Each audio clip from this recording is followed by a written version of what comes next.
Welcome to Anyways Tech View. This short video is to talk about Microsoft Edge. It's now time to turn Edge into photo view as well as just photo view is a feature of the upcoming feature of Microsoft Edge where you can actually view photos in Microsoft Edge.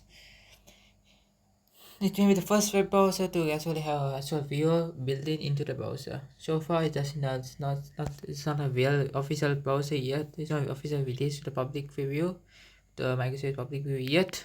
But it's in the Canary edition. The Canary means it's the most early version of Microsoft Edge, and it's like basically a testing version where Microsoft has tested the project with other users, and it's internet build and it's a newly launched project, so it will take time to officially release to everyone. For now, we'll talk about how to enable it. To enable you have to go to Edge flag, and then you have to type its photo feature, then it's for the enable option. You should be able to get it in Microsoft Edge Canary. So you need to update it to version 116.0.194.0 or later. So Microsoft Canary get update every day. It's not every year, not every week, not every month. It's every day. So basically every night. So you should be able to get it. So Microsoft, after working on some update, they will release some particular update. So this is how you get it. So once you open it, you will see some particular photo. You can also view it.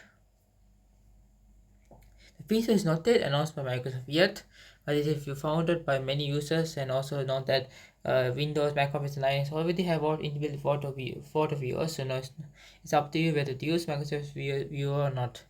And other than that, it's a small upcoming update that is coming to Microsoft Edge. It could be interesting that a browser has been turned into a major open system rather than a browser. Anyway, other than that, thanks for watching Anyway Tech. Please subscribe to Anyway Tech. We have a nice